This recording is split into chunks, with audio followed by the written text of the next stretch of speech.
get my face down. Okay, now y'all can go sit down. Put this on my reel. I just have to show that I have people here.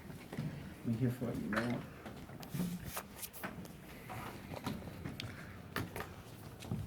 Who's gonna record me? I am. When I need you to change it, I'll point like this. My name is Valerie Howell, and my topic is resentment, a silent choice. Can you ever recall with a time that you held a grudge against someone? Perhaps a friend who betrayed you, a stranger who wronged you, or a parent who hurt you. Perhaps this has happened recently, and you still are harboring feelings of resentment, regret, injustice. They just fresh enough in your head that it still stings. Well, what can you do to overcome these resentments? I went to Webster, and I looked up the words angry, feelings, hurtful, passive aggressiveness, and the word resentment just kept showing up. Webster defines resentment as an ill will felt as a result of an imagined event. I recently got an IM that I was so angry. A very good friend of mine sent me an IM and that was very passive aggressive. And she was talking to me about something that I hadn't done. I felt hurt.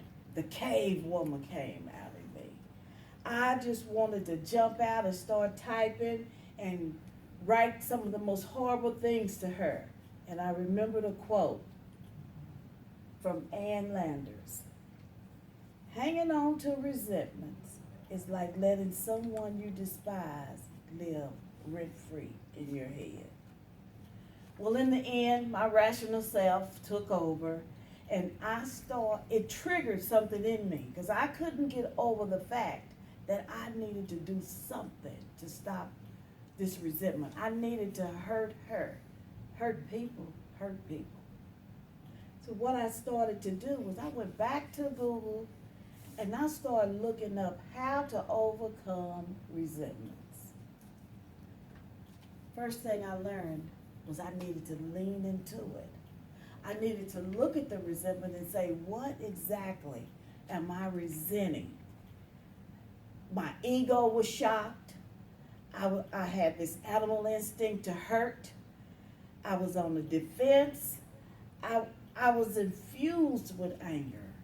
When I started looking at all these things and I thought about what would others say if they knew that I was this type of person. Even in the cave days when they fought, no one won the battle.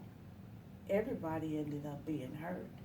And that was something that I knew I didn't want to do.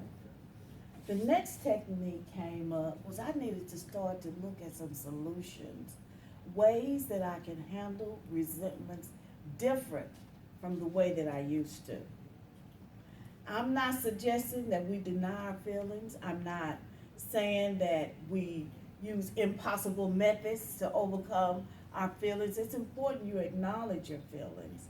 But the key to overcoming your resentment is at first acknowledge the emotions that you have. Understand what gives you insight. What is it in you? What could that other person been feeling? When they sent me the IM, they could have had a bad day. What am I going to do? Fuel into it? The ease of when I start to ease my emotions, then the burden starts to lessen. I look for things that can bring me clarity. I need to get clarity on the whole situation. The goal is for me to seek peace, clarity within peace, which means sometimes I do nothing. I stay in it. And I look at me. I look at the person that I am. I may need to go home and scream in the car or hit a pillow by myself, but I feel those emotions. There are times that I may even need to just sit down and meditate for 10 minutes. Just take some time and think about what I have to be grateful for. See, I'm in control of my emotions, and I don't have to allow anyone else or resentment to control how I feel. Harboring resentments can be fatal. Resentments actually, they shut us out from the sunlight of the Spirit, therefore preventing them and maintaining the growth of a spiritual experience. From that experience, I grew spiritually. And because of that, I no longer hold resentments. Thank you. Good job, Val. How much time